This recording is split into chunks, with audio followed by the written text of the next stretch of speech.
ठीक है, तो मैंने क्या किया था कि ट्रेडिंग अकाउंट से रिलेटेड कुछ कॉन्सेप्ट्स मैंने एक्स्ट्रा ट्रेडिंग अकाउंट से अलग हट के दिया था। वो क्या क्या था हमारा, एक तो हमारा था क्या कि भाई परचेज से रिलेटेड, कि परचेज में आपको एक तो नाम आएगा, आपको परचेज कह लीजिए या टोटल परचेज कह लीजिए, ग्रॉस परचेज कह लीजिए। एक आता था हमारा नेट परचेज और एक आता था हमारा एडजस्टेड परचेज, और एक जो मैं सबसे पहले सबसे लास्ट में आपको बताया था cost of goods sold. Cost of goods sold यानी कि ट्रेडिंग अकाउंट के थ्रू या किसी भी बिजनेस में जब हम उस मेन प्रोडक्ट को सेल करते हैं जिसके लिए हमने बिजनेस स्टार्ट किया हुआ है, तो उसको बेचने में जो खर्च लगता है, उस प्रोडक्ट को बेचने से पहले तक सारे खर्चे लगते हैं, वो क्या कहलाते हैं हमारे कॉस्ट ऑफ गुड्स सोल्ड। उसी कॉस्ट ऑफ गुड्स सोल्ड में हमने आपको बताया था कि क्या होता है cost of goods sold is equal to, बताइए, opening stock plus purchase plus direct expenses, यही बताया था हमने। अब इसमें क्या करना है हमें, डायरेक्ट एक्सपेंस इस क्वेश्चन में नहीं है, खत्म कर दिया हमने। ओपनिंग स्टॉक कितना है भाई, 22,000 plus 1,10,000 minus closing stock is 25,000 is equal to 107,000। यानी कि हम जो प्रोडक्ट बेच रहे हैं, कहने का मतलब ये क्या कहते हैं सीओजीएस क्या हो गया कि भाई हमारे पास क्या हुआ कि इस साल का जब हमने बिजनेस शुरू किया था तो हमारे पास ऑलरेडी पहले से कितना हमारे पास था, 22,000 का सामान था, कॉस्ट ऑफ गुड्स सोल्ड का मतलब। फिर हमने क्या किया, 1,10,000 का सामान और हमने अपने बिजनेस को चलाने के लिए खरीदा, यानी कि हमारे पास टोटल सामान कितने का हो गया 1,32,000। उसमें से हमने कितने का अभी लास्ट में बच गया 25,000, तो यानी कि हमने टोटल कितना बेचा सामान 1,07,000। आया ना क्लियर। अब जब हमें सीओजीएस पता चल गया तो सीओजीएस से रिलेटेड अब देखिए तो कुछ हिंट दिया है, gross profit is 20% on sale. तो सीओजीएस का एक और फॉर्मूला मैंने आपको बताया था, या सेल का एक फॉर्मूला बताया था, जो भी चीज दिया हो उससे रिलेटेड कुछ फॉर्मूला आप रिलेट करके बताइए। तो एक फॉर्मूला मैंने आपको और बताया हुआ था कि sale is equal to cost of goods sold plus gross, यही होता है ना। सोचिए ना, देखिए एक चीज मैं बता रहा हूं सर, इसको आपने यही क्यों माना कि इतना ही कॉस्ट है हमारा, तो याद रखिएगा एक एएस है 2, अकाउंटिंग स्टैंडर्ड 2, बहुत ही फेमस अकाउंटिंग स्टैंडर्ड है। ये इन्वेंट्री या स्टॉक के वैल्यूएशन के बारे में बात करता है। आपका जो अकाउंटिंग किया जाता है उसके लिए जो रूल्स रेगुलेशन जो गिवन है एज पर लॉ या एज पर अकाउंटिंग बॉडीज, तो वो आपको अकाउंटिंग स्टैंडर्ड के थ्रू ही चलता है। अब इंडिया में धीरे धीरे इंड एएस का डेवलपमेंट हो रहा है, बट इंड एएस अभी भी हर चीज पे एप्लीकेबल नहीं है। कंपनीज एक्ट 2013 में अभी थोड़ा सा सिर्फ 2 टाइप के कंपनी को इसके अंतर्गत लाया गया था। एक तो वो कंपनियां जो लिस्टेड कंपनियां हैं, अब ये क्या होता है मैं आपको कंपनी में पढ़ाऊंगा, और दूसरा ये देखिए तो कोई है क्या, और एक है कि जिसका टर्नओवर 250 करोड़ से अबव हो। तो इसलिए इंड एस के बारे में बात नहीं करेंगे, लेकिन अभी भी इंडिया में जो एप्लीकेबल है दैट इज अकाउंटिंग स्टैंडर्ड 2, इसके लिए इन्वेंट्री वैल्यूएशन के लिए। ये कहता है कि inventory is valued at cost और NRV whichever is lower, यानी कि कॉस्ट और मार्केट वैल्यू जो दोनों में कम हो ना उसी पे हम वैल्यूएशन करते हैं। तो ये वही दिया है, तो इसीलिए हम इसमें ये कभी नहीं मानेंगे कि हमारा ओपनिंग स्टॉक या क्लोजिंग स्टॉक या इवन परचेज, इन सब चीजों में हम कभी ये नहीं मान के चलेंगे कि हमारा प्रॉफिट इसमें ऐड है, ठीक है ना। तो ये हमको कॉस्ट मान के चलना है हमेशा, ये कॉस्ट और नहीं तो मार्केट वैल्यू में दोनों में जो कम होता है वो। तो हमने इसके बेसिस पे क्या निकाल लिया कि भाई हमारे पास इसका मतलब कि पहले से 22,000 का सामान था, 1,10,000 खरीदा, हमारे पास 1,32,000 हो गए, उसमें से हमने 25,000 को सोल्ड आउट कर दिया, तो हमारे पास टोटल 107,000 का। अब एक बात बताइए, आपको ये चीज तो पता चल गया कि आपने इस साल कितने का सामान बेचा है 107,000। लेकिन इसमें क्या प्रॉफिट ऐड है? नहीं है। क्यों? क्योंकि ये जो भी मैंने कैलकुलेशन किया ये इसके अनुसार किया और ये तो प्रॉफिट को एकदम से अवॉइड करता है। तो ये मेरा पूरा का पूरा कॉस्ट है 107,000। अब यानी कि सेल हुआ होगा और कह रहा है कि सेल पे ऑलरेडी हमारा क्या है? ग्रॉस प्रॉफिट है। तो मतलब प्रॉफिट क्या होता है? जब कॉस्ट में हम प्रॉफिट जोड़ते हैं तभी तो सेल आता है। ये तो बहुत छोटे छोटे बच्चों को पढ़ाया जाता है, या आप कॉमन सेंस है, या आपने रियल लाइफ को देख लीजिए। आप कहीं बिजनेस कर रहे हो, 10 रुपए का सामान ला रहे हो, अगर उसको 20% पे बेचना है तो पक्का 10 रुपए आपका यही कॉस्टिंग हो गया। उसमें 20% यानी 2 रुपए ऐड करोगे तो कितने में सामान बिकेगा? 12 में। यानी कि ये जो फॉर्मूला बनेगा, इससे ये फॉर्मूला बनेगा कि कॉस्ट ऑफ गुड सोल्ड में ऐड क्या करेंगे हम? नेट प्रॉफिट नहीं, ग्रॉस प्रॉफिट। तो हमारा क्या बन जाएगा? सेल्स बन जाएगा। ये समझ में आया कैसे फॉर्मूला बना? तो आपको क्या दिया है कि कॉस्ट ऑफ गुड सोल्ड पता लग गया 107,000। अब यहां पे कह रहे प्रॉफिट इज 20% सेल। लेकिन अभी फिर प्रॉब्लम यह है कि हमारे पास जिसका प्रॉफिट का परसेंटेज दिया है, अगर प्रॉफिट इज 20% ऑफ सीओजीएस दिया रहता तब तो आसानी से इसका 20% कैलकुलेट करते हमारा आंसर आ जाता। लेकिन कह रहा है कि प्रॉफिट जो है वो सेल का 20% है, और समस्या ये है कि यहां फिर भी सेल अभी पता नहीं है। तो मैंने बच्चों को एक टेक्निक दिया हुआ था कि कभी भी अगर आपको किसी चीज का परसेंटेज दिया हो और वही चीज हमें मालूम ना हो, तो उस केस में उन चीजों को हम क्या मान लेते हैं? 100 मान। अब ये मानकर चलिए कि यदि आपका सेल 100 रुपीज का होगा तो प्रॉफिट, ग्रॉस प्रॉफिट कितना होगा उस पर? 20%। तो 100 का 20% कितना? 20 होगा। तो एक फॉर्मूला, अब जब दो चीज पता लग गया तो फिर वही छोटे बच्चों को क्लास 1 में या नर्सरी यूकेजी में सिखाया जाता है, ऐसे नहीं सिखाया जाता है। या मान के चलिए यहां कर देगा, यहां बॉक्स दिया रहेगा और यहां लिखा रहेगा क्या कहते हैं 6। तो यहाँ पे क्या होगा ये आपको पता नहीं चलेगा। तो कैसे होगा? तो हम इसमें से इतना घटा देंगे तो आ जाएगा, और नहीं तो दूसरे तरफ से सोचिए कि हम कितना 20 में कितना जोड़ें कि हमारे पास कितना आ जाए? 100। क्योंकि यहाँ पे हमने क्या किया है? ऐड किया। यानी कि हमें कितना ऐड करना पड़ेगा? 80। अब देखिए जब ऐसा आपके पास जब ये बन के तैयार हो गया ना ये वाला, तो आपके लिए अब ये बनाना एकदम से आसान हो गया। इनमें दोनों में से किसी का भी वैल्यू निकालिए। अब ये यूनिटी सिस्टम पे आ गया, एक नियम जिसको हिंदी में हम कहते हैं। तो उसमें क्या होता है भाई? सीधी बात है, मैंने बच्चों को इसको खैर टेक्निक के जरिए मैंने आपको ऐसा बताया था कि भाई आप कभी इसको भूले नहीं। मैंने क्या बोला था कि जिसमें दो चीज आ जाए, तो इसमें देखिए तो ओरिजिनल भी और डुप्लीकेट भी है जो हमने माना है। तो मैंने क्या बोला था कि original divided by duplicate multiply जिसको कैलकुलेट करना है। अब जो कैलकुलेट आप सेल्स, अब इस क्वेश्चन में पूछ रहा है कि सेल्स कितना है, तो 100 से मल्टीप्लाई कर दीजिए। तो मतलब सेल निकालना है तो सेल से मल्टीप्लाई कर दीजिए। तो देखिए तो सेल निकालना होगा तो क्या करेंगे? 107,000 डिवाइडेड बाई 80 मल्टीप्लाई 100। अब इसको क्या करिएगा? आप आराम से मल्टीप्लाई कर लीजिए। तो कैसे होगा? 10 से 10,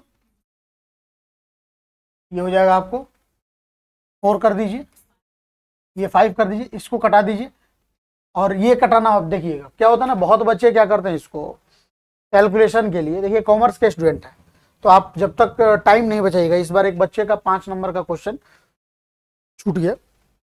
छूटा क्या? 50% उसने लिखा, और बच्चा नो डाउट इंटेलिजेंट था, लेकिन उसका जो स्पीड था ना वो थोड़ा कम था। और मैं बार बार उसको बोलता था कि कैलकुलेशन खुद से किया कर।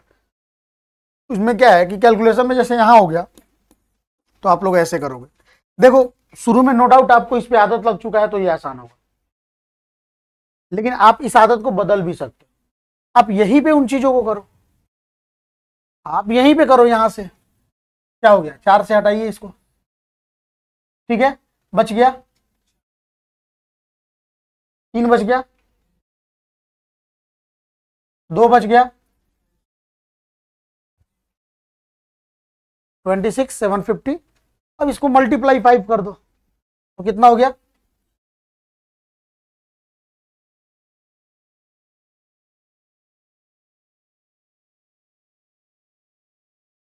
यही हो गया आपको।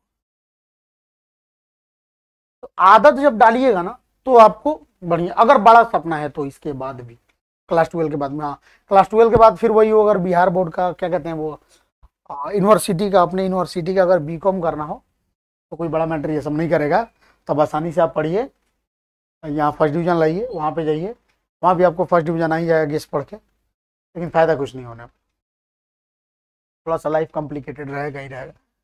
तो बेहतर है कि चीज़ों को क्यों ना हम समझ के कुछ जो ट्रिक्स है उन ट्रिक्स को यूज करके आगे बढ़े, है कि नहीं। तो अगर कभी भी ऐसा क्वेश्चन कोई आए कभी भी, तो उसमें घबराना नहीं है, जो इन्फॉर्मेशन नहीं है तो उससे निकालिए कि आप इसके बारे में क्या क्या जानते हो। एक चीज तो भाई इन्फॉर्मेशन देख के ही लग जा रहा है कि ये ट्रेडिंग अकाउंट से रिलेटेड है कि नहीं, कि ग्रॉस प्रॉफिट या क्या कहते हैं जहाँ पे ओपनिंग क्लोजिंग परचेज, ये सारा का सारा ट्रेडिंग अकाउंट में ही आता है कि नहीं। तो इन सब चीज़ों को एक बार आप देखिएगा तो आपको अच्छे से समझ में आ जाएगा, और फिर उसके बाद आप लोग आगे बढ़ सकते हैं। और कोई क्वेश्चन किसी के पास नहीं है ना। आप लोग इसके पहले कभी 12th कहीं पढ़े कि नहीं पढ़े आपका? आप भी नहीं पढ़े? हम्म।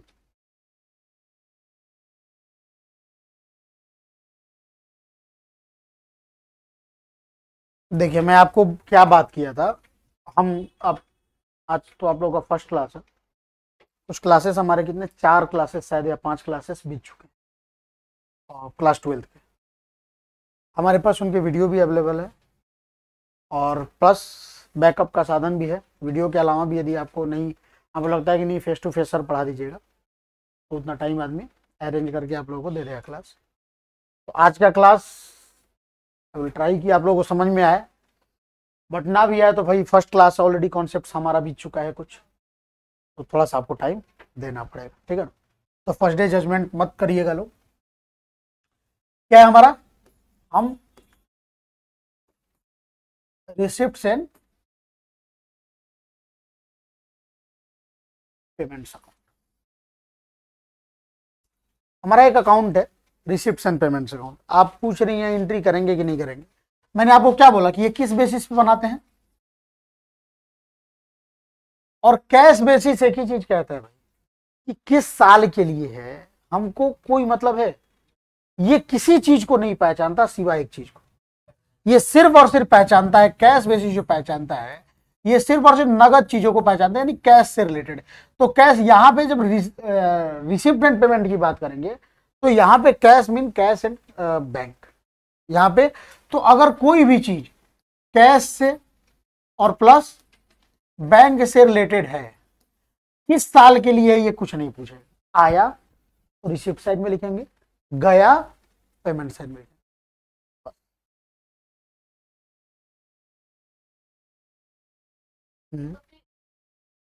बिल्कुल करेंगे, पैसा आया,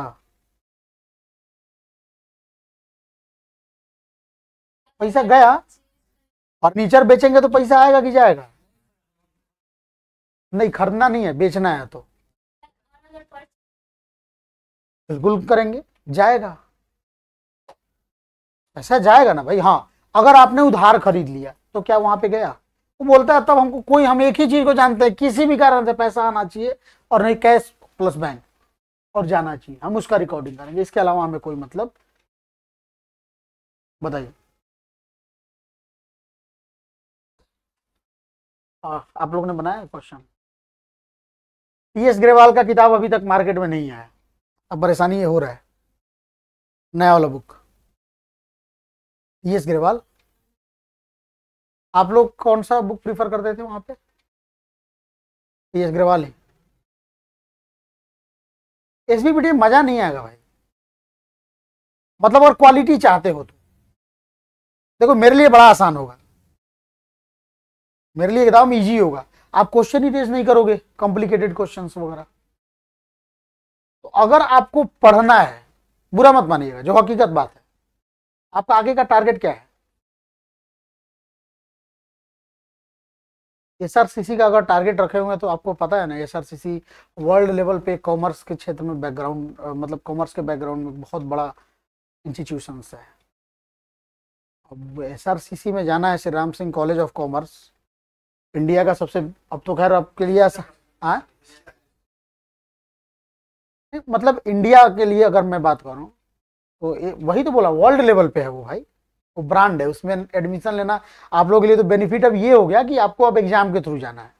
पहले तो ऐसा था मार्क्स के थ्रू जाना होता था, और 3 जो मेन आपके सब्जेक्ट्स होते थे उसमें आपको मार्क्स चाहिए था कितना, 99.99% भी रहेगा तो पता नहीं चलता था कि आपका एडमिशन होगा कि नहीं होगा, ये आपको भी अंदाजा नहीं था पहले।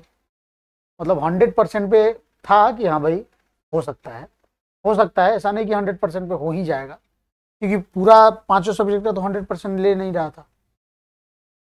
तो ये चीज़ थोड़ा सा था, लेकिन अब आपके लिए आ गया है। तो उसके लिए क्या होगा ना, जब उसका एंट्रेंस एग्जाम होगा तो भाई उसमें क्वेश्चंस भी बड़े ही शानदार, ऐसे ही आपको क्वेश्चन ऐसा नहीं होगा कि आपसे बन रहा है, क्वेश्चन टेक्निकल पूछे जाते हैं, टफ क्वेश्चन नहीं पूछे जाते हैं, कि आप अपने दिमाग को कितना चला सकते हो।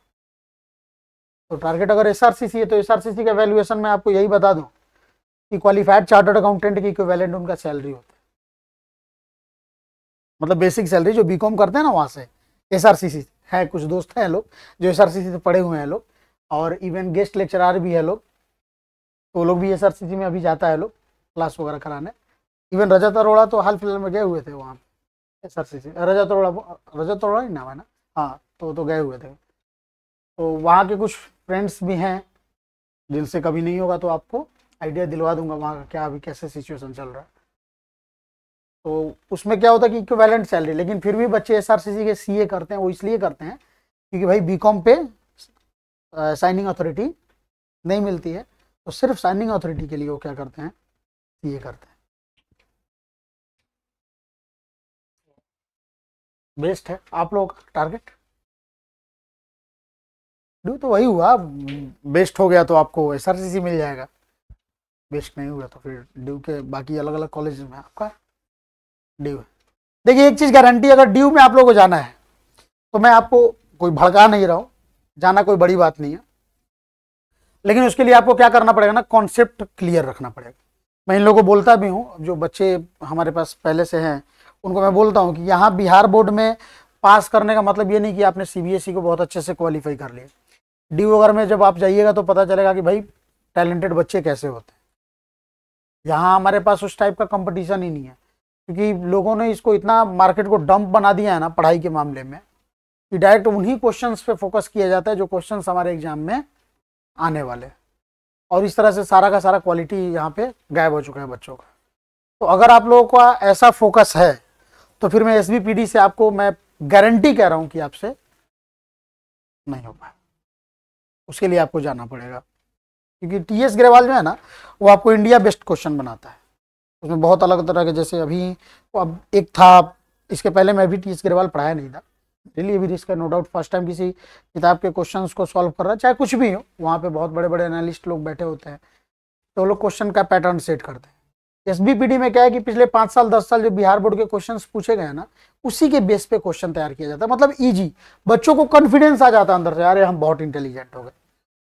और जैसे आप टीएस ग्रेवाल पे कुछ मूव करिएगा तो आपको प्रॉब्लम हो जाएगा। अब यहाँ पे देखिए ना, वो क्या कहते हैं, रिसिप्ट एंड पेमेंट अकाउंट बनाने में कोई 1 A B C D और +2, मतलब टोटल आपको 5 क्वेश्चंस दिए गए हैं, और पांचों क्वेश्चंस में एक मात्र सिंगल पॉइंट ऐसा है एसबीपीडी में जो हो सकता है कि कहीं आपको कंफ्यूज कर दे, प्रॉब्लम क्रिएट नहीं करेगा, आपके कॉन्सेप्ट को कहीं से नहीं करेगा। मैं आपको बोल रहा हूं ना, ये कैश बेसिस, इस कैश बेसिस से उसमें कुछ मतलब नहीं है। मैं आपको टीएस ग्रेवाल का सॉरी एसबीपीडी अगर किताब पढ़ाऊं, मैं आपको सिर्फ ये कह दूं किसी भी कारण से पैसा आए उसको कर दो डेबिट, ऐसे पढ़ाया जाता है। ये भी नहीं कहूंगा कि रिसिप्ट साइड में आए तो डेबिट कर दो, जाए तो क्रेडिट कर दो, और मैं गारंटी कर रहा हूं सारा क्वेश्चन उठा के बनाइए, सिर्फ ऐसे ही करके बना लीजिए।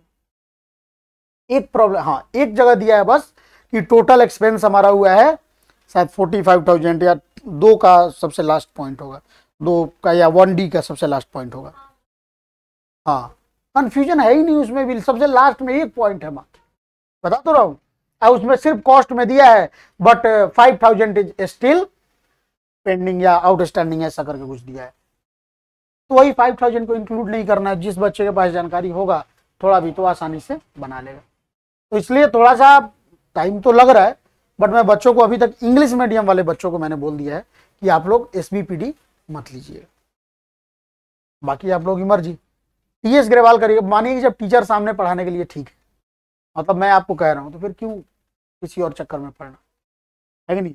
हाँ, हिंदी मीडियम वाले लोग के लिए मजबूरी है वो पढ़ना, इसलिए क्योंकि भाई उनके लिए टीएस ग्रेवाल का कोई भी पब्लिकेशन नहीं है, उनके लिए बस एक ही है एसबीपीडी। तो ये चीज ठीक है। हिंदी मीडियम के लिए स्पेशल क्लासेस बता दूंगा, टाइम ये क्या कहते हैं, डेट मैंने बता दिया है, 4 तारीख से होगा, टाइम बता दूंगा अगर हिंदी मीडियम वाले में जाना चाहते हैं तो। बाकी ये ऑफर है कि जो लोग भी कहीं भी पढ़ रहे हैं, अगर जगह है यहाँ पे तो हिंदी मीडियम वाले भी आके पढ़ सकते हैं। फ़ायदा ये होगा कि मैं यहाँ पे जो इंग्लिश में पढ़ाऊँगा, इंग्लिश क्या इंग्लिश में पढ़ाया जाता है पूरे इंडिया में, किसी भी टीचर से पढ़िएगा। हाँ मतलब इंग्लिश वर्ड्स लिखता हूँ लेकिन मैं समझाऊँगा तो हिंदी में, तो उससे क्या होगा कि आप लोग किसी अच्छे कोर्स वगैरह में जाइएगा तो फिर आपको ये बेनिफिट मिलेगा कि आपके कोई भी वर्ड्स ऐसा नहीं होगा जो आपको थोड़ा सा अटपटा लगेगा। या इवन आप एग्जाम में क्वेश्चंस जब सॉल्व करिएगा तो हिंदी मीडियम वाले बच्चों को अगर मैं प्योर हिंदी में पढ़ाऊंगा तो प्रॉब्लम क्या होगा कि अकाउंट बनाना अंग्रेजी में और लिखना हिंदी में, तो ये कन्फ्यूजन बहुत खतरनाक होगा।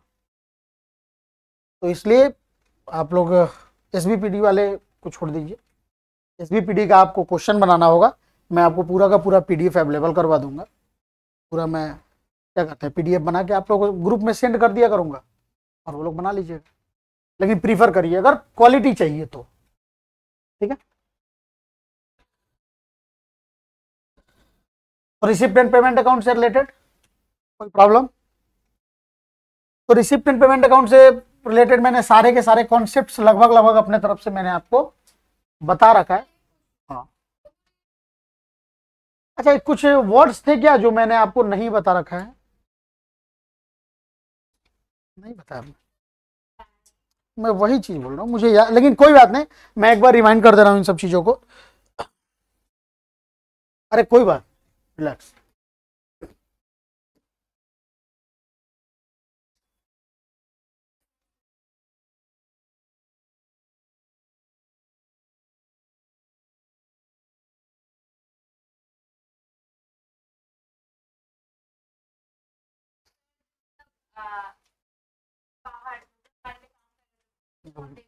कुछ भी पेमेंट करते हैं उनके एक्टिविटी के कारण, उनके सर्विस के कारण, तो हमारे लिए क्या होता है 100 एम होता। मानदेय मैंने बोला था, इसमें भी नहीं दिया हो क्या अभी?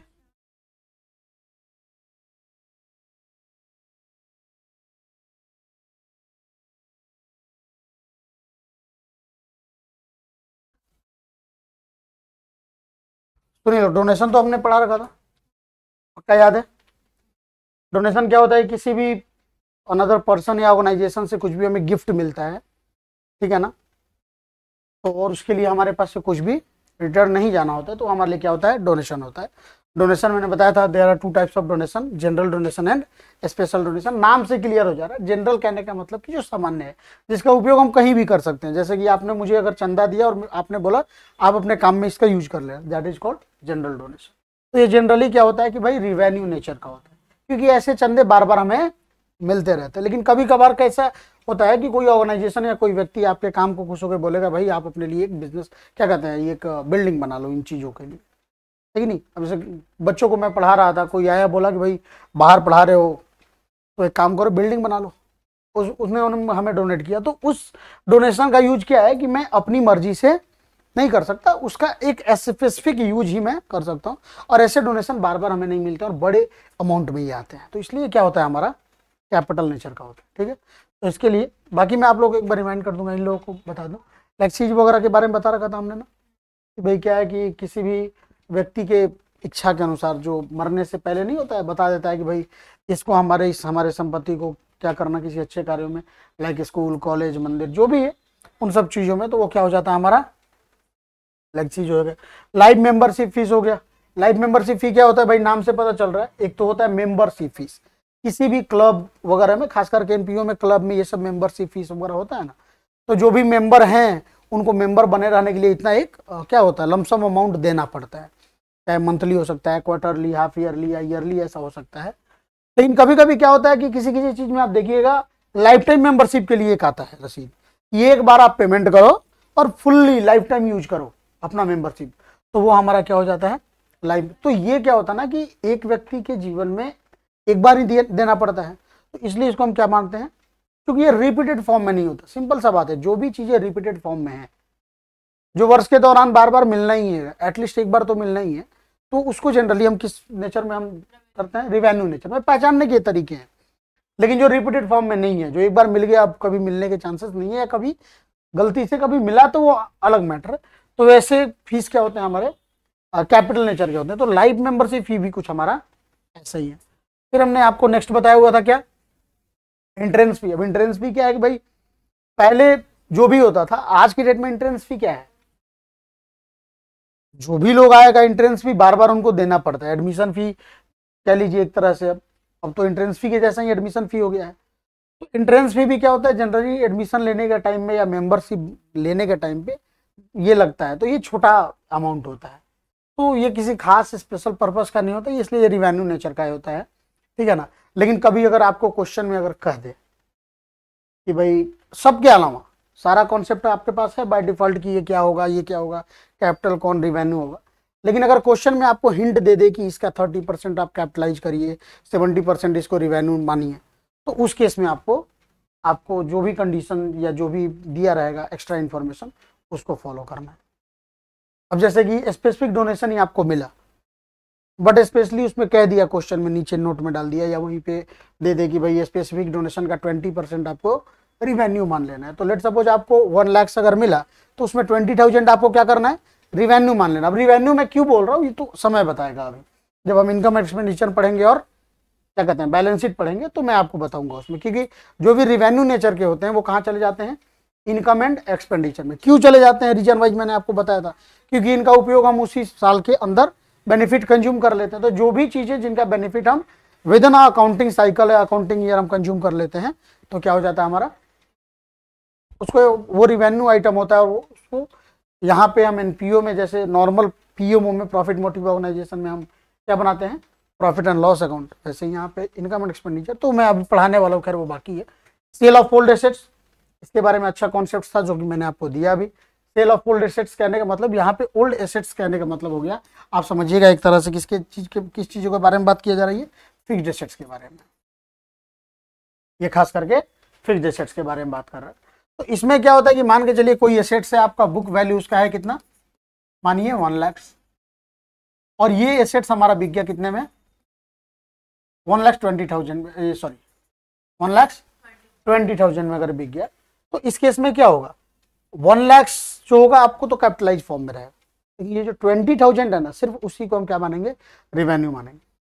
हाँ, पूरा 120 तो कहाँ आएगा, रिसिप्ट एंड पेमेंट अकाउंट में, क्योंकि रिसिप्ट एंड पेमेंट अकाउंट तो एक ही चीज को पहचानता है, बार बार कहूंगा कि कितना आया, किस नेचर का है, क्या है, क्यों आया, इसको कोई उससे मतलब नहीं है। भाई 1,20,000 आया तो उसको लिखेंगे। तो ये सब चीजें हमने आपके साथ डिस्कस किया था।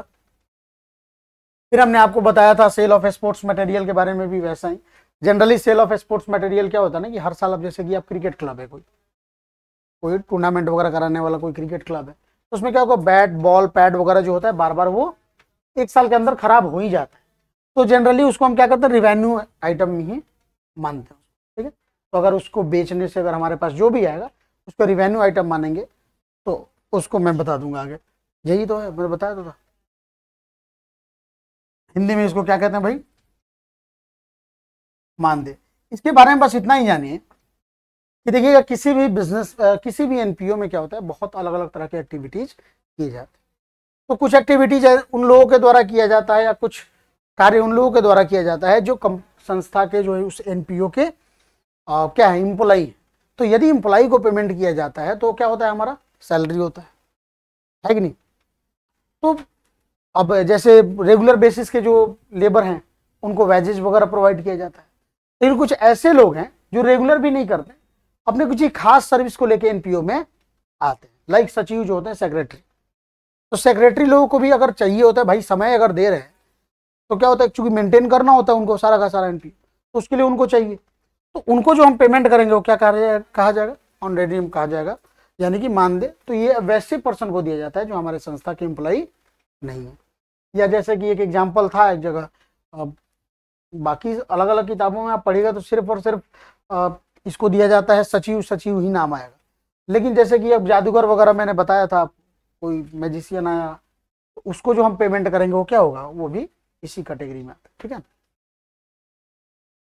फिर हमने आपको बताया था एंडोमेंट फंड। एंडोमेंट फंड क्या है, ये हमारे पास कैपिटल फंड से हम क्या करते हैं, क्रिएट करते हैं, उसको क्या करते हैं, एंडोमेंट फंड। जैसे कि अब ब्लैक सी जो था हमारा, तो क्या था हमारा, उसके लिए क्या, मरने वाला व्यक्ति तो सीधे बोल दिया इस संस्था को दे देना, कैपिटल भी कर दिया हमने, किस नाम से कैपिटलाइज करें, उससे आगे चल के कोई बड़ा ही काम करेंगे। कैपिटल का मतलब ये होता है कि दिमाग में सेट हो जाना चाहिए कि बड़ा, कैपिटल का मतलब हो गया, मैं उस पूंजी वाले के बारे में बात नहीं कर रहा हूँ, जहाँ पे कैपिटल रिवेन्यू के बारे में बात किया जाएगा, तो वहां पे कि बड़ा कोई चीज है, तो उन चीजों को, या कहीं से स्पेशल गिफ्ट आ गया, स्पेशल डोनेशन आ गया, तो उन सब चीजों को किस फंड के जरिए हम लोग रखते हैं, मेंटेन करते हैं, तो वही इंडोमेंट फंड हो गया, ठीक है ना। ये खास करके क्वेश्चन में आपसे बहुत ज्यादा पूछा जाता है। फिर नेक्स्ट आता है हमारा गवर्नमेंट ग्रांट। तो गवर्नमेंट ग्रांट भी क्या होता है, दो तरह से आता है, किसी स्पेशल पर्पस के लिए और एक होता है जनरल पर्पस के लिए। तो जनरली गवर्नमेंट ग्रांट क्या होता है, लाइक सब्सिडी वगैरह जो आता है, तो जनरल पर्पस से बार बार मिलते रहता है, तो उसको हम क्या करते हैं, रिवेन्यू नेचर में लाते हैं। लेकिन यदि हमारा गवर्नमेंट ग्रांट किसी खास पर्पस से बन जाए, है कि नहीं, जैसे अभी पंचायत, हर पंचायत में ये स्वच्छ भारत को लेके जो आया था, तो क्या बनवाना है, कूड़ा घर वगैरह बनवाना है, साइकिल वगैरह, तो ये स्पेशल फंड है, तो उसको हम क्या करेंगे, वहां पे कैपिटलाइज फॉर्म में करेंगे, ठीक है। फिर क्या था हमारा फंड बेस्ड अकाउंटिंग के बारे में हमने आप लोगों को पढ़ाया, ये सारा का सारा हमारा खत्म हो चुका है। फिर हम आपको क्या पढ़ाए थे, फाइनल अकाउंट के बारे में हम शुरू किए थे। फाइनल अकाउंट का मतलब भी होता है फाइनल, मतलब इसके बाद अब कुछ बचा नहीं है। और अकाउंटिंग का ही मैंने बताया था जब क्लास 11 भी पढ़ा रहा था, तो आपको यही बताया था ना कि अकाउंटिंग की शुरुआत हम रिकॉर्डिंग से करते हैं और लास्ट में जाके समराइजिंग पे खत्म करते हैं, अगर अकाउंटिंग के पॉइंट ऑफ व्यू से देखा जाए तो। हाँ, उसके बाद आता है एनालिसिस, आता है इंटरप्रेटिंग, आता है कम्युनिकेटिंग, आता है, तो इन सब चीज़ों के बारे में हमने बात किया था। और मैंने बताया था कि रिकॉर्डिंग, क्लासिफाइंग एंड समराइजिंग ये क्लास 11 का सिलेबस है, मतलब यहीं से शुरुआत है, ऐसा नहीं कि क्लास 11 के बाद इसको छोड़ दिया गया। अब आप जैसे कि एनपीओ में भी आप फाइनल अकाउंटिंग पढ़ रहे हो, मतलब समराइजिंग पढ़ रहे हो, कंपनी में भी आप चलिएगा तो आपको पढ़ना पड़ेगा, पार्टनरशिप में भी चलिएगा आपको पढ़ना पड़ेगा, सारा का सारा चीज। हाँ, क्लास 12 में एक्स्ट्रा आपको क्या होगा, एनालाइजिंग वाला पार्ट आपको दिया गया, ठीक है ना, और इंटरप्रेटिंग का भी कुछ पार्ट आपको दिया जाएगा कि कैसे हमें फाइनल अकाउंट को लोगों के सामने प्रेजेंट करना, इन सब चीजों के बारे में। तो खैर वो लास्ट का टॉपिक रहेगा हमारा। तो फाइनल अकाउंट का मतलब हो गया क्या भाई, कि पूरे वर्ष के दौरान, वर्ष कहने का मतलब यहाँ पे बताया था ना, कभी भी वर्ष का चर्चा आपके पास कभी भी है तो समझिएगा वो नॉर्मल ईयर नहीं है, वो क्या है, हमारा फाइनेंशियल ईयर है कि नहीं। और फाइनेंशियल ईयर पहले नहीं था, पहले इसका कोई मतलब कंप्लीट फॉर्मेट कह लीजिए नहीं था, लेकिन 2013 में जब कंपनीज एक्ट आया तो उसने कहा कि नहीं, हमें अगर मास लेवल पे या ग्लोबल लेवल पे जाके काम करना है तो हमें क्या करना पड़ेगा, हमें एक इक्विवेलेंट फाइनेंशियल ईयर लेके चलना पड़ेगा, और वो हमारा क्या हो गया 1 अप्रैल टू 31 मार्च, ठीक है ना।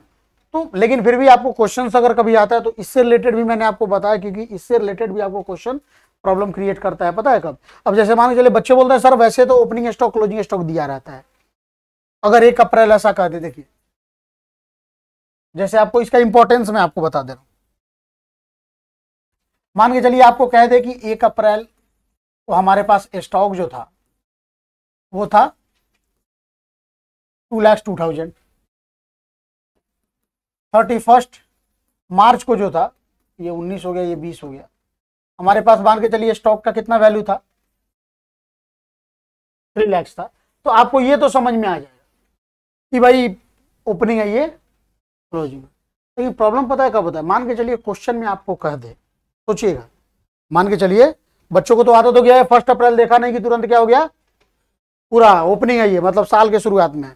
लेकिन क्वेश्चन में आपको देखिए फंसाता कैसे है क्वेश्चन, क्वेश्चन आपको दे देगा क्या, सीए में ऐसा नहीं कि कॉन्सेप्ट बहुत हार्ड होता है, यही चीजें होती है, यही कॉन्सेप्ट के बेसिस पे आपको करना है। सीए में बस क्वेश्चन बदल देगा, जानते हैं क्या, सब कुछ इंफॉर्मेशन वही होगा, बोलेगा क्या, प्रिपेयर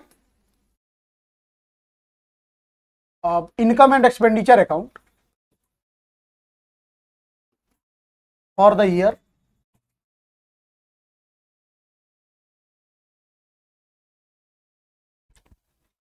2019 के लिए, कुछ भी नहीं बोला उसने। अब बच्चे क्या होगा कि बच्चे पहला जो लाइन होता है ना पढ़ते नहीं है, 2019 उन्होंने पढ़ा नहीं, और क्वेश्चन में ना तुरंत इसको क्या मान लिया, ओपनिंग स्टॉक। जबकि ओपनिंग स्टॉक कौन होगा, 1 जनवरी 2019 को जो होगा वो होगा ओपनिंग स्टॉक। क्लोजिंग स्टॉक कौन सा होगा? चलिए ये ओपनिंग स्टॉक क्लोजिंग स्टॉक में चलिए कुछ नहीं भी देगा ज्यादा कंफ्यूज करने के लिए, लेकिन ये दे देगा जैसे मान के चलिए 6% इन्वेस्टमेंट 1 लाख, ये दे देगा आपको क्वेश्चन में। बच्चे क्या करते हैं, और ये डेट कब दे देगा? इन्वेस्टमेंट परचेज ऑन 1 अप्रैल 19। अब हमारे दिमाग में सेट है कि जो 1 अप्रैल को है मतलब पूरे साल भर के लिए, हम तुरंत क्या करेंगे, इसका 1 lakh multiply 6% is equal to 6000, इसको क्या कर देंगे हम अपना इनकम मान लेंगे। लेकिन जब हम ये पढ़े होते फाइनेंशियल ईयर के बारे में, तो जहां भी हमारा एक कोई साल दे दे, जैसे 2019 है, तो इसका मतलब कि हमारा financial year normal financial year नहीं है, ये हमारा कौन सा ईयर है? Calendar year. और कैलेंडर ईयर कैसे होता है भाई? तो 1 जनवरी 2019 से 31, यानी कि ऐसा इंफॉर्मेशन नहीं भी देगा, यानी कि ये जो है 1 अप्रैल 2019 को जो हमने 1 लाख का जो इन्वेस्टमेंट खरीदा है, इसका इस बार में इनकम सिर्फ कितना होगा? 9 मंथ्स का होगा, क्योंकि जनवरी फरवरी मार्च नहीं है, और हमें कहां से कहां, यहां से लेके और यहां तक ही हमें कैलकुलेट करना है। इसलिए मैं बोलता हूं कि क्वेश्चंस को लाइन बाय लाइन पढ़ा करिए।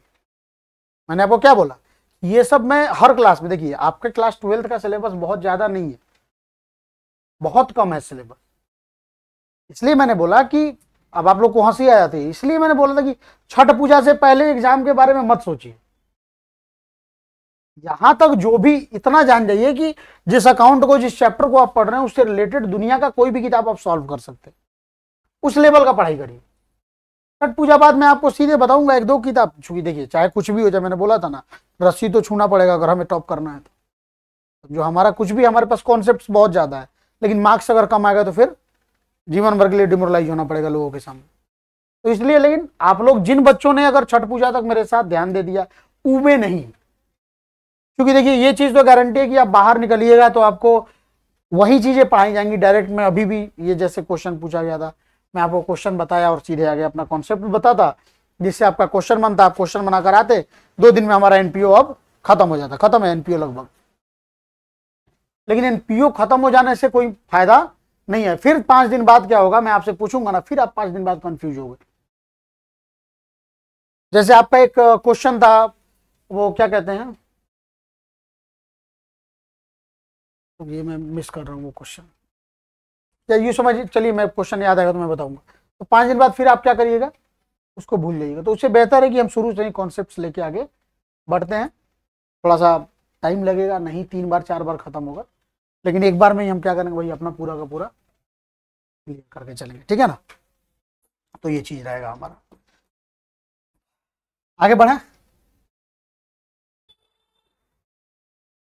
तो रिसिप्ट एंड पेमेंट अकाउंट में मेरे ख्याल से आप लोगों को कोई दिक्कत नहीं हो। हमारा बचा क्या, इनकम एंड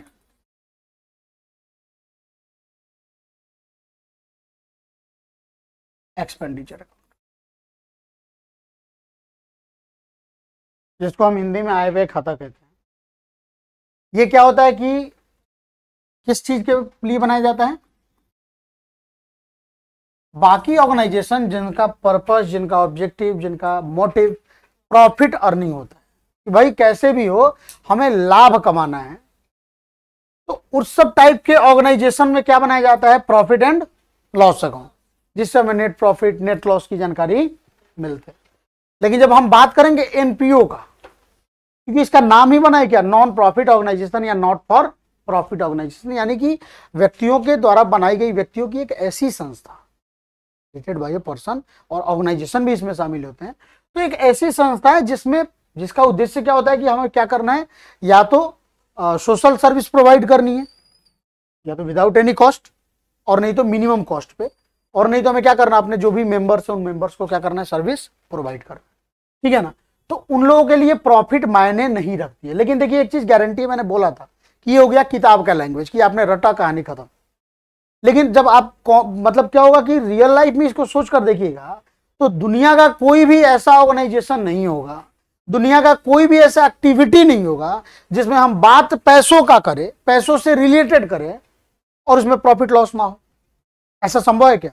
क्योंकि प्रॉफिट लॉस का सिंपल सा फॉर्मूला क्या कहता है कि कहीं भी अगर हमारे पास इनकम है और हमारे पास एक्सपेंस है, इसको कंपैरिजन करने से दो ही चीज आएगा, या तो हमारे पास क्या आएगा प्रॉफिट, और नहीं तो हमारे पास क्या आएगा, यही होगा ना। तो मतलब ऐसा नहीं है, देखिए एनपीओ का उद्देश्य लाभ कमाना नहीं होता, ऐसा नहीं कि लाभ नहीं होता है। एनपीओ में भी अलग अलग जगह से फंडिंग हमारे पास आता है, जैसे कि डोनेशन के थ्रू आ गया, अभी बताया, गवर्नमेंट ग्रांट के थ्रू आ गया, मेंबरशिप फी के थ्रू आ गया, लाइफ मेंबरशिप फी के थ्रू आ गया, एडमिशन फी के थ्रू आ गया, एंट्रेंस फी के थ्रू आ गया, यदि मैं टूर्नामेंट करवा रहा हूं तो उससे मैच में टिकट बिका तो उससे आ गया, है कि नहीं है।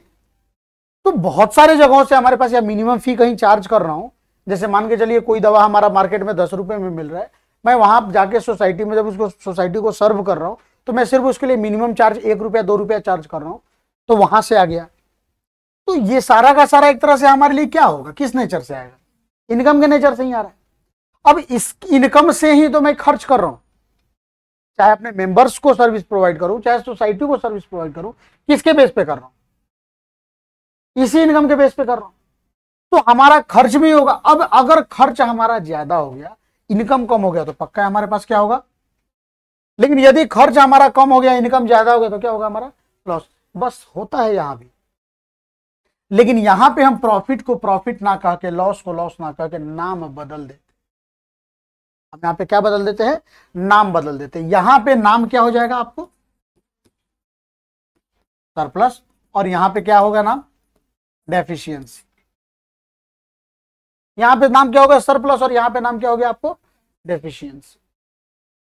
तो सर ये दोनों में फिर क्या अंतर है। देखिए क्या होता है ना कि प्रॉफिट कहने से एक बात आता है कि भाई अब मैं थोड़ा सा, मुझे कमाई हो रही है, मैं इसका उपयोग कर सकता हूं, लेकिन सरप्लस का उपयोग कोई नॉर्मल पर्सन या कोई भी ऑर्गेनाइजेशन क्या कर सकता, अपने पर्सनल यूज के लिए नहीं कर सकता। प्रॉफिट में क्या था कि पहले कोई भी बिजनेस, प्रॉफिट मोटिव बिजनेस में क्या होता है कि भाई हमने बिजनेस किया, हमने क्या किया, बिजनेस किया, उस बिजनेस में हमें क्या हुआ, प्रॉफिट हुआ, हम उस प्रॉफिट को क्या करते थे, पर्सनल डेवलपमेंट के लिए उपयोग में लाते थे, या बिजनेस में कुछ लगाते थे, तो वो भी प्रॉफिट क्या हो जाता, हमारा ही कैपिटल इंक्रीज करता था। ऐसा ही होता था ना, मतलब कहीं ना कहीं वो प्रॉफिट जाके ऑनर्स ऑफ बिजनेस के फंड में ऐड हो जाता था। लेकिन यहां पे क्या है कि पर्सनल उपयोग में नहीं, यहां पे जो सरप्लस होता है, उस सरप्लस को जाके हम कैपिटल फंड में यूज करते हैं, और वो कैपिटल फंड किसी भी मालिक का नहीं होता, किसी इंडिविजुअल का, किसी ऑर्गेनाइजेशन का नहीं होता। फिर से उसको क्या करना है, हम जिस काम के लिए अपने ऑर्गेनाइजेशन की शुरुआत किए हैं, हम फिर उसी काम में उसको क्या करेंगे, इन्वेस्ट कर देंगे, खर्च कर देंगे, है कि नहीं। तो इसीलिए चूंकि इसका हम पर्सनल यूज नहीं कर सकते, इसीलिए इस प्रॉफिट का नाम बदल के क्या हो गया है। तो एक तो ये चीज क्लियर हुआ। दूसरा सबसे बड़ा चीज, जैसे रिसिप्ट एंड पेमेंट को, देखिए आप फॉर्मेट याद करिए, उससे बढ़िया की कॉन्सेप्ट समझ लीजिए, फिर मैं आपको लिख दूंगा, और क्या होगा, वो कीवर्ड्स के तौर पे आप लोग लाइफ टाइम याद रहेगा, इवन लोगों को समझा सकते हैं, ये इसका तरीका होता है पढ़ने का। तो यहां पे क्या हो गया, income and expenditure, receipt and payment account के बारे में मैंने बताया था कि वो कैश बेसिस होता है, वैसे ही यहाँ पे इनकम एंड एक्सपेंडिचर के बारे में यदि मैं बात करूं तो किस बेसिस का होता है,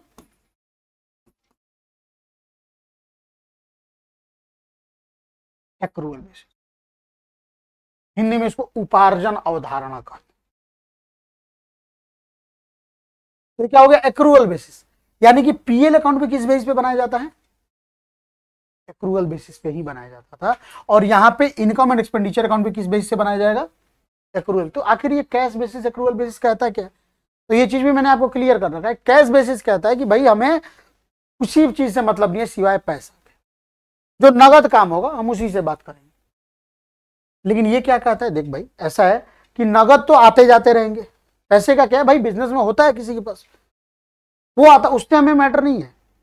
मैटर ये करता है कि इस बार, इस साल के बारे में अगर मैं बात करूं, लाइक फाइनेंशियल ईयर अभी हम बात करें अगर 2022-23,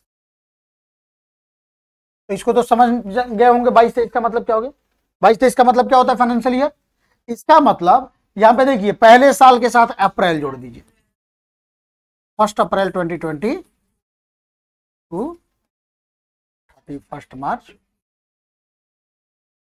इसका कहने का मतलब यही है और वो जो मैं 2019 उस समय लिखा था, उसका कहने का मतलब था कि भाई ये एक ऐसा साल है जिसका शुरुआत भी 2019 में हुआ है और एंडिंग भी इसका क्या हो रहा है 2019 में। तो कब होगा भाई, एक साल लेना ही हमें, तो 1 जनवरी 2019 टू 31 दिसंबर।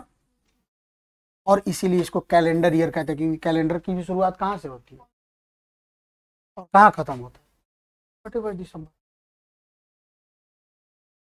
तो यही कॉन्सेप्ट लो, अगर क्वेश्चन में कह दे 2022-23 तो हमारे दिमाग में क्या सेट होना चाहिए कि भाई हम किस लेन देन के बारे में, किस बिजनेस ट्रांजेक्शन के बारे में बात कर रहे हैं, वो बिजनेस ट्रांजेक्शन जो हमारा 1 अप्रैल 2022 से 31 मार्च 2023 तक, हम उसी से रिलेटेड यहां पे बातें कर रहे हैं। अगर ये कह दे भाई 2019 तो क्या कहेंगे कि इसका मतलब कि हमारा ट्रांजेक्शन 1 जनवरी से लेकर 31 जनवरी से रिलेटेड होगा। तो क्या होता है कि एक्रूअल बेसिस अगर इस मतलब फाइनेंशियल ईयर के बारे में बात करेगा तो कहने का साफ और सीधा मतलब है कि इस साल के दौरान खर्च कितना हुआ ये बताओ, पैसा कितना गया नहीं है गया उससे मतलब नहीं है, मतलब हमने कितने का बेनिफिट कंज्यूम किया है, हमारे पास जो इनकम आया उस इनकम के लिए हमने कितना खर्च किया है, उसका कितना कॉस्ट पे किया है, यही तो होता है। तो एक्रूअल कॉन्सेप्ट कहता है ये ड्यू बेसिस पे काम करता है। किस बेसिस पे काम करता है ये, ड्यू बेसिस पे। जैसे मान के चलिए कि मैं आपसे मंथली चार्ज हमारा है, एग्जांपल ले रहा हूं, हमारा जैसे ट्यूशन फी हमारा मंथली हो गया, लेकिन किसी बच्चे ने क्या कर लिया, अब देना ही है भाई, तो उसने क्या कर दिया, सोचा कि घर से पैसे मिले हैं खर्च हो जाएंगे, तो एक काम करता हूं सर इकट्ठा दे देता हूं आपको। अब ये जो इकट्ठा मिला उसमें क्या करेंगे, अगर मैं बात करूं अभी जैसे कि चल रहा है क्या हमारा फैब चल रहा है, सोचिए हमने 1000 का आपको मांगा था, लेट सपोज 10 महीने का 1000 हमारा कितना बनता था, 10,000 हमारा बनता था। सोच कर देखिएगा इसको, हमने आपने क्या कर दिया, हमने मांगा सिर्फ कितना 1000, आपने हमें पेमेंट कितना किया 10,000। लेकिन अगर मैं फरवरी के बारे में एक्रूअल बेसिस के बारे में बात करूं तो फरवरी में एक्रूअल बेसिस पे कितना मिलेगा, ड्यू कितना हुआ था सिर्फ फरवरी में 1000, फरवरी में हमने कितना कमाया सिर्फ 1000, तो बाकी 9000 को हम यहां पे इनकम नहीं मानेंगे, यानी उस 9000 को यहां पे हम नहीं दिखाएंगे। एक्रूअल बेसिस यही कहता है कि जो भी पेमेंट आए जाए उससे हमको कोई मतलब नहीं है। हाँ ऐसा भी हो सकता है कि आफ्टर फरवरी भी आपको लगा कि भैया आपने आकर हमसे कहा कि सर घर का सिचुएशन सही नहीं है, पापा बोले हैं नेक्स्ट मंथ में ही आपका दोनों मंथ का हम दे देंगे, तो भी हम ऐसा नहीं कि तो इस साल हम अपना इनकम नहीं मानेंगे, नहीं मानेंगे, क्योंकि हमारा ड्यू बेसिस पे काम करते हैं। ड्यू कितना हुआ हमारा 1000 हुआ ना, तो उस 1000 को हमें इनकम दिखाना है, ये कहता है एक्रूअल बेसिस। लेकिन अगर कैश बेसिस की बात करें कि फरवरी में कितना आया, तो कैश बेसिस सीधे कहेगा कितना 10,000, माने इस साल इस महीने आपने पैसे नहीं दिया, और तब कैश बेसिस के बारे में बात करूं तो क्या बोलेगा, बोलेगा नहीं एक भी नहीं। तो ये ध्यान रखिएगा कि हमारा इनकम एंड एक्सपेंडिचर अकाउंट किस बेसिस पे बनाया जाता है, एक्रूअल बेसिस पे बनाया जाता है। दूसरा इनकम एंड एक्सपेंडिचर अकाउंट के बारे में क्या बात करना है, तो ये क्या होता है, एक तो हो गया एक्रूअल बेसिस पे बनाया जाता है, और दूसरा ये होता है ये किस चीज से रिलेटेड बात करता है, सरप्लस एंड, इसका रिजल्ट क्या होता है सरप्लस या डेफिशिएंसी, और ये किस चीज के बदले में यूज किया करते हैं, प्रॉफिट या लॉस के बदले में।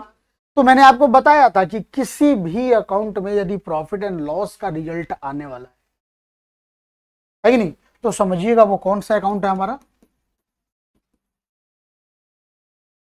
Nominal account. देखिए बच्चों के पास एक कंफ्यूजन हमेशा बना रहा, या तो किसी के दिमाग में नहीं आता है, और नहीं तो किसी के दिमाग में आता भी है तो कहता है कि हमको जब पूरे क्लास को मतलब नहीं है तो हमको घंटा फर्क पड़ता है, तो कोई बात नहीं सर बता रहे होंगे तो सही बता रहे होंगे। सबसे बड़ा कंफ्यूजन जो होता है वो कंफ्यूजन क्या होता है हमारा, कि सर दो चीज आप पढ़ाए, रिसिप्ट्स एंड पेमेंट, और दूसरा आपने पढ़ाया इनकम एंड एक्सपेंडिचर। ये क्लास 12th में सर हमने आपको पढ़ाया, क्लास 11th में हमने आपको क्या पढ़ाया था, एक रूल पढ़ाया था गोल्डन रूल, या एक और रूल पढ़ाया था हमने आपको मॉडर्न रूल। दोनों में सर आपने ये कहा था कि इन आपको क्या करना है, एक्सपेंस या लॉस को क्या करना है, डेबिट करना है, बताया था हमने। और दूसरा है हमारा इनकम प्रॉफिट गेन को, इनकम या प्रॉफिट को क्या करना है, हमें क्रेडिट करना है। और सर यहां भी क्या हो रहा है, रिसिप्ट एंड पेमेंट अकाउंट में सर आप बात कर रहे हैं कि एक तरफ क्या लिखते हैं हम, देखिए जो बच्चों का दिमाग आता है रिसिप्ट, और एक तरफ क्या लिखते हैं हम, तो सर रिसिप्ट भी तो एक तरह से हमारे लिए क्या होता है सर, इनकम ही तो होता है, और पेमेंट भी हमारे लिए तो एक तरह से क्या होता है, एक्सपेंस ही होता है। अब सर यहाँ पे आप इनकम को क्या कर देते हो, किस साइड लिख देते हो, डेबिट साइड, यहाँ पे क्रेडिट साइड, और फिर इसी कॉन्सेप्ट को लेकर सर आप जा रहे हो इनकम एंड एक्सपेंडिचर अकाउंट में, तो आप तुरंत कहते हो कि क्या भाई, डेबिट में लिखो हमेशा क्या, एक्सपेंस, और क्रेडिट में लिखो हमेशा क्या, इनकम। अब बच्चे जो थोड़ा दिमाग लगाने वाले होते हैं ना, जो जानना चाहते हैं इसके पीछे का रीजन, वो कंफ्यूज हो जाते हैं कि सर हम किस कॉन्सेप्ट को लेके चले, गलती तो हो रहा है, गलती तो हो रहा है। तो बच्चे क्या कर लेते हैं, इन चीजों को नहीं देखते हैं कि भाई रिसिप्ट डजंट मीन कि ये हमारा इनकम ही होगा, रिसिप्ट का मतलब हमेशा इनकम हो जाए, ये पॉसिबल है क्या? आपने किसी को लोन दिया है, वो आपको लोन का पेमेंट कर रहा है, तो आपका इनकम हो जाएगा क्या?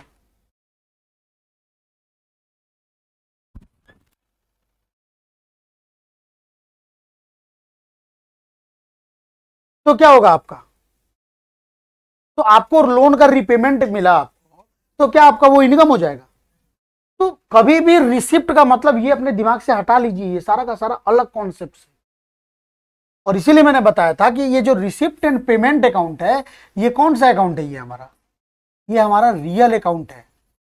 ये इनकम एक्सपेंस के बारे में बात नहीं करता। इनकम का मतलब क्या होता था, कि बिजनेस को करने से जो हमारे पास रिवेन्यू जनरेट होता था, वो हमारा क्या होता था, इनकम होता था। यानी कि किसी खर्च को करके हमें जो भी रिसीव होता था, वो हमारा इनकम होता था। इनकम का मतलब नहीं कि कुछ भी रिसीव हो जाए हम उसको इनकम मान ले। एक्सपेंस का मतलब ये नहीं है कि एक्सपेंस कर दिया तो हो गया, हम कहीं पैसा दे दिए तो इसका मतलब कि हम लोन पे किसी को दे रहे अमाउंट, वो भी हमारा एक्सपेंस होना चाहिए। लेकिन नहीं, इनकम कमाने के लिए जो हम कॉस्ट पे करते हैं, वो हमारा क्या होता है, एक्सपेंस होता है।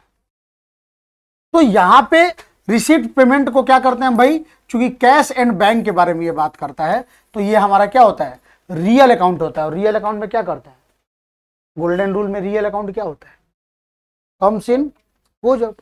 तो वहां पे आपको ये इनकम एंड एक्सपेंडिचर का रूल काम नहीं करता।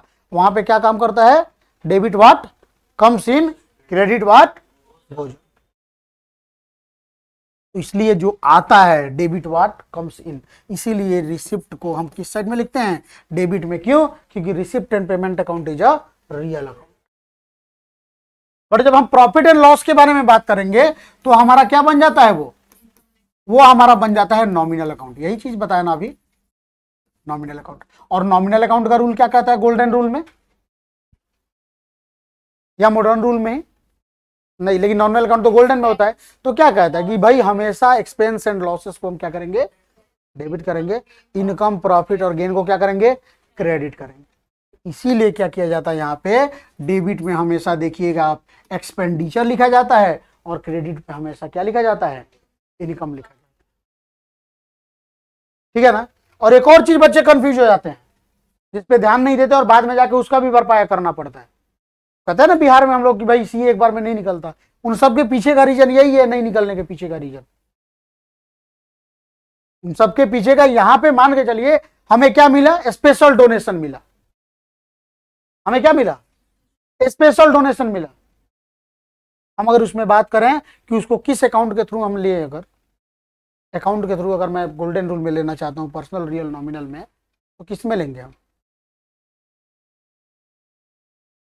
जनरली बच्चे मानते हैं कि सर इनकम ही तो है। देखिए इनकम एंड एक्सपेंडिचर में कभी भी कैपिटल नेचर के आइटम को नहीं रखा जाता, क्योंकि ये चीज याद रखिएगा, नॉमिनल अकाउंट का जो भी चीज होता है वो हमेशा कहां जाता है, पीएल अकाउंट में, और नहीं तो एनपीओ के इनकम एंड एक्सपेंडिचर अकाउंट में। रिवेन्यू नेचर का आइटम, कैपिटल नेचर का आइटम हमेशा कहां जाता है, बैलेंस शीट में, क्योंकि एक नाम ही कहता है बैलेंस। देखिए पहला क्लास है इनकम एंड एक्सपेंडिचर का, अगर मैं आपको डायरेक्ट पॉइंट टू पॉइंट लिखवा देता तो क्वेश्चन पता नहीं पूरा बनता कि नहीं बनता। तो इसलिए पहले दिन मैं क्या करता हूँ, पूरा का पूरा ओवरव्यू मैं दे रहा हूँ। टाइम बचेगा तो फिर मैं आपको कॉन्सेप्ट उसके बाद दे दूंगा, जैसे बुक्स वगैरह में या अलग टीचर्स लोग देते हैं। लेकिन पहले मैं आपको बता दे रहा हूँ कि बाद में आपको कंफ्यूजन ना हो कि सर अभी तो वो डेबिट क्रेडिट पर लिया आपने, तो इन सब चीजों को लेकर। बैलेंस शीट का मतलब क्या होता है? बैलेंस का मतलब ही मैंने आपको क्या पता है कि जो बचा हुआ है, यानी कि इसमें वही चीजें रखी जाती है जो हमारे पास अभी भी अवेलेबल है। और मैं अगर बात करूं रिवेन्यू का, अगर मैं रिवेन्यू आइटम का बात करूं तो क्या होता है रिवेन्यू आइटम? जिसका फुल बेनिफिट हम एक साल के अंदर में या 1 अकाउंटिंग ईयर के अंदर में कंज्यूम कर लेते, यानी कि क्या वर्ष के अंत में ये बचेगा। इसीलिए हम रिवेन्यू एंड क्या कहते हैं, रिवेन्यू आइटम को कहां भेज देते हैं, इनकम एंड एक्सपेंडिचर अकाउंट।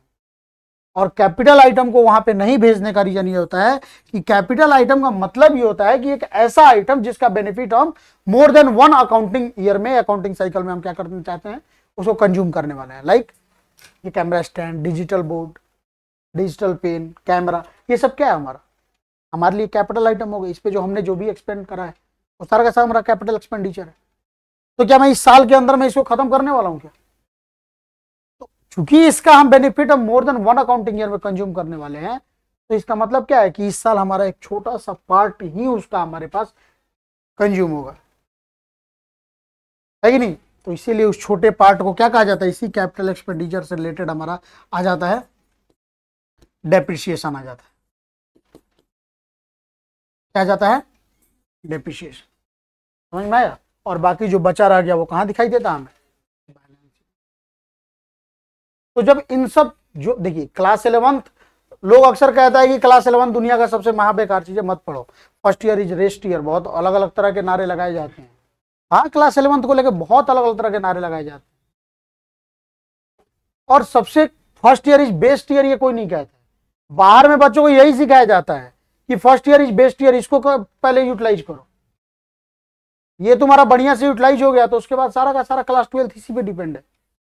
अगर आपका, मैं गारंटी कह रहा हूं कि एक्रूअल बेसिस, कैश बेसिस, ये अगर आपका क्लियर होता तो इन सब चीजों में कोई दिक्कत ही नहीं होता। मैं डायरेक्ट बोलता अगर आपको कि भाई इनकम एंड एक्सपेंडिचर अकाउंट हमेशा किस बेस पे बनाया जाता है, एक्रूअल बेसिस पे, आप तुरंत क्या करते, बना देते। कैश बेसिस से अगर एक्रूअल बेसिस पे भी जाना होगा तो आप चुटकी में बना दोगे। आउटस्टैंडिंग एडवांस को लेकर मैंने एडजस्टमेंट बताया है इजीली। मैंने ये भी बताया कि अगर कुछ ना हो, एक्स्ट्रा इन्फॉर्मेशन दिया हो, ये ना दिया हो कि भाई ये कौन सा ओपनिंग बिगिनिंग है, कौन सा, कौन है, उनसे जरा पूछिए तो बहुत जरूरी काम। हाँ,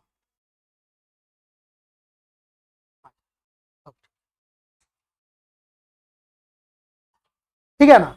तो कुछ बेसिक कॉन्सेप्ट्स है जिनको लेके चलेगा, income expenditure, capital, revenue, deferred revenue, तो ये सारा का सारा हमारे लिए बहुत ईजी हो जाएगा, ठीक है। लेकिन खैर जो भी हो, शुरू किया जाए। इसके अलावा कुछ अगर कंफ्यूजन हो तो आप पूछ सकते हैं, तब तक मैं आपको बताने चल रहा हूं क्या, कौन सा, इनकम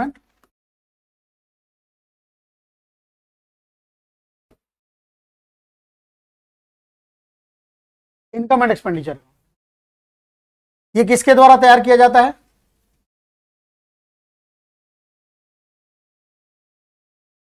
एनपीओ के द्वारा तैयार किया जाता है। एनपीओ के लिए ये क्या होता है हमारा, किसके अंतर्गत आता है?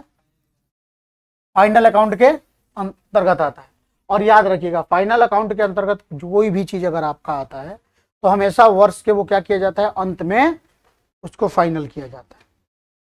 भले पूरे साल के लिए उसमें बातें की जाती है, लेकिन वो बनाया कब जाता है, वर्ष के अंत में बनाया जाता है। तो चूंकि वर्ष के अंत में बनाया जाएगा तो उसमें कभी भी आपको डेट वगैरह मेंशन नहीं, ठीक है।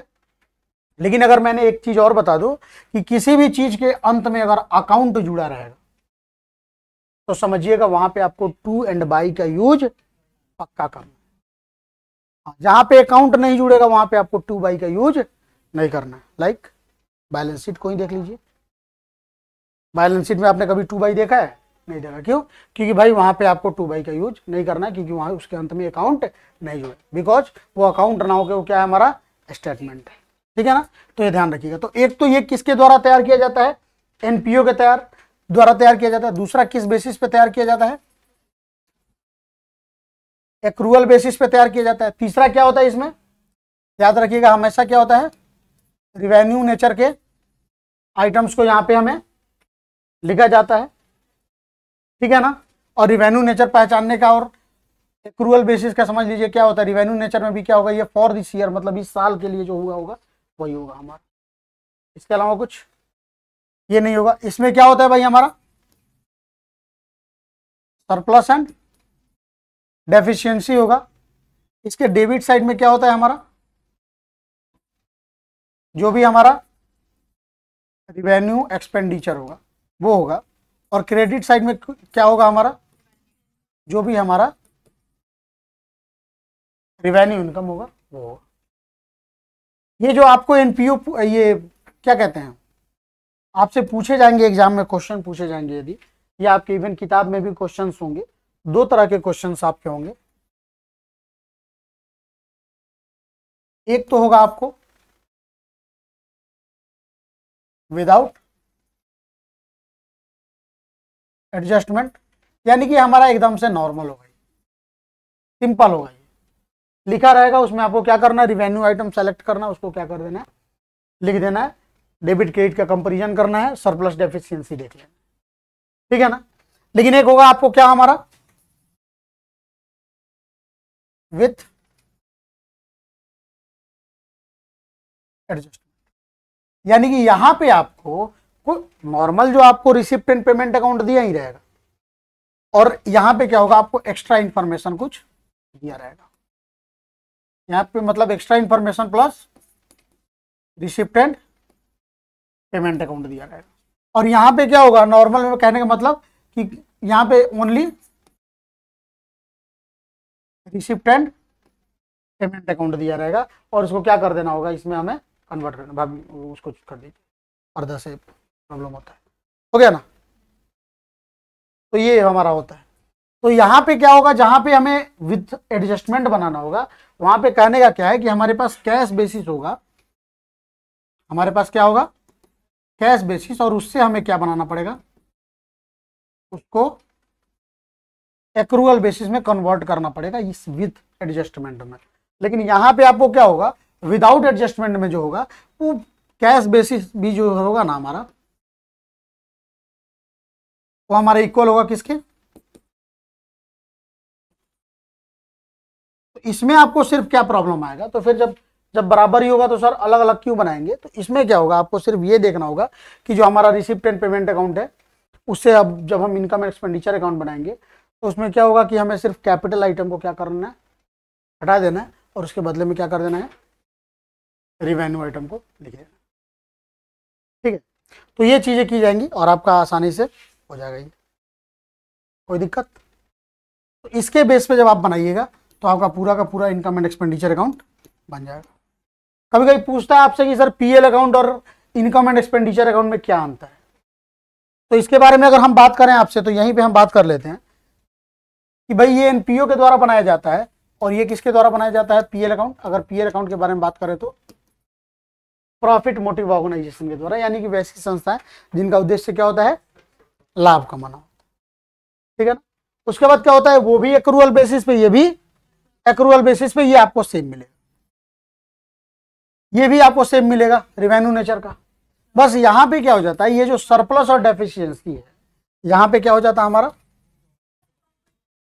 प्रॉफिट एंड लॉस के बारे में यहां पे बात करते हैं। ये भी हमारा सेम रहेगा, ये भी हमारा सेम रहेगा। यहां पे क्या होता है कि हमारा सरप्लस डेफिशिएंसी को कहां कर देते हैं हम, इसका एडजस्टमेंट कहां कर देते हैं, कैपिटल फंड में करते हैं। लेकिन जब हम यहां चलेंगे पीएल अकाउंट में जब चलेंगे तो इसका एडजस्टमेंट हम कहां करते हैं, कैपिटल में जो भी हमारा प्लस माइनस करना होता है वो करेंगे। इससे ज्यादा आपको कुछ भी आपको क्या कहते हैं, अंतर में भी कुछ खास इसके अलावा कुछ भी आपको नया अंतर नहीं मिलेगा। आया समझ में। तो क्या किया जाए, आज के लिए रहने दिया जाए, आज रहने दीजिए। आज मैंने कुछ आपको क्वेश्चन नहीं दे रहा हूँ। फिर आप एक बार इनकम एंड एक्सपेंडिचर अकाउंट के बारे में अब जो दिया होगा, थ्योरेटिकल कॉन्सेप्ट्स दिया होगा आपकी बुक में, उस कॉन्सेप्ट्स को जाकर पढ़ लीजिएगा। मैं बता दूं कि बुक इसलिए पढ़ा जाता है, इसलिए नहीं पढ़ा जाता कि नॉलेज के लिए। नॉलेज के लिए मैंने जो आपको बात बताया आपके बुक से बहुत ज़्यादा बता दिया। बुक में कुछ ऐसे वर्ड्स होंगे जो आपको मैंने यहाँ पे यूज नहीं किया होगा। तो वर्ड्स पावर स्ट्रॉन्ग करने के लिए कुछ क्या कहते हैं, सेंटेंस क्रिएशन के लिए कुछ वर्ड्स बहुत जरूरी होते हैं। तो उसके लिए आपको क्या करना पड़ेगा, बुक प्रीफर करना पड़ेगा। तो मैं जो भी कॉन्सेप्ट्स आपको पढ़ा रहा हूँ एक बार प्लीज जाके बुक में रीड आउट कर लीजिएगा लोग, और कल मैं आपको पूरा का पूरा कॉन्सेप्ट पढ़ा दूंगा। और कल आइए तो कल मैं आपको दोनों चीज पढ़ा दूंगा, विदाउट एडजस्टमेंट भी और विथ एडजस्टमेंट भी। और गारंटी बोल रहा हूं कल के बाद 90% बच्चों का पूरा का पूरा 100% आपका इनकम एंड एक्सपेंडिचर भी बन जाएगा और रिसिप्ट एंड पेमेंट भी बन जाएगा कल के क्लास में, ठीक है ना। तो 10:15 कल का टाइमिंग रहेगा क्लास का। फिर कोई दिक्कत, तो मिलते हैं नेक्स्ट क्लास में। आज के लिए रहने दीजिए इतना ही।